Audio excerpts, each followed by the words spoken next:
The progression of Marcus as a field general from first day of sophomore year till now, is he probably the best quarterback, top 2 or 3 you've ever had? Yeah, I think so for sure. I mean, just his ability to run and throw and make decisions. We still have one more game for him to have his best game of his career, and that's what we're banking on this week because we know everybody knows about him, but he still has a lot of potential. He still has a lot of things that he can do better. But we're just happy with his progress and where he is as a leader today, and we're excited and we're happy to have him on our football team. What's been like coaching these guys? Well, it's been awesome. I mean, we have a lot of really good skill players. I think we have our starting positions, like the 2 receivers, the 2 slots, the running backs, and our backup running back. They're all pretty productive. So we have different guys that can do good things at certain times, and it's just a matter of who's going to show up and play their best game. But it really starts with our offensive line. I mean, that offensive line, we have 5 seniors on that line who we're going to miss dearly when they leave, but they've been the solid group, pretty much stayed injury-free. They've been together throughout the whole year. There's a couple of shuffles in there, but they've been the strength of our team, I believe, is those guys up front and, opening up holes, giving passing lanes for Marcus, things like that. But so those guys are the strength of our offense. And obviously having Marcus back there, being able to scramble and do his thing it's a plus. But, we're just happy to, have a lot of players that can kind of, show up on game day. I was going to ask you about the O-line next. I was going to ask you who the best guy is. But since there's 5 seniors, can you run their names, like left tackle? We can go left tackle. We got Isaac.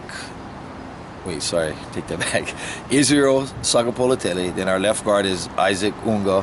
And then our center is Eli Save. Our right guard is Brenton Pitt. And then our right tackle is Isaac Sagapolatele, the twin brother of Israel, who's left tackle. So continuity, consistency. It's like a perfect storm year.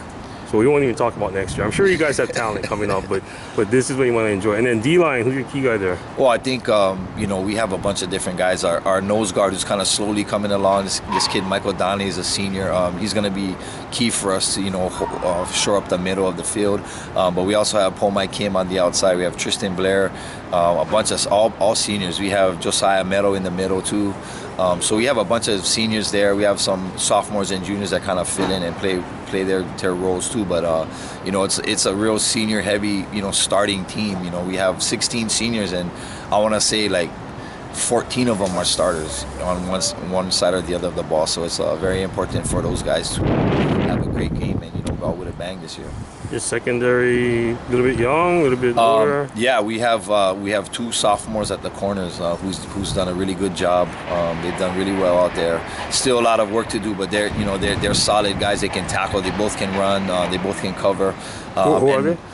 Kellen Robbins Beers, and then Kyle Keeney on the outside, and then we also have JT White, and then we also have Akila Areki, who plays both ways. So we have those 2 guys, the seniors in the middle, who kind of guide those young boys and kind of give them help where they need it. But we have confidence in all of those guys, and even especially in the corners. Even though there's times where they break down, but they're DBs, things are going to happen. The main thing is to keep them confident and be able to play fast out there. Have you guys played a team that trapped as much as them? Yeah, I mean, I think we've kind of seen every kind of team that runs the ball, throws the ball, different kind of. But they're a little bit different in the fact that they're big and athletic up front. They have a really fast running back. They have a really quick quarterback, and they have skill guys. To me, some of it they could even be underutilized. So we just got to kind of be prepared for both the run and pass. It's going to be a situational thing where we figure out what we can do, whether we're going to attack them or sit back and kind of read them.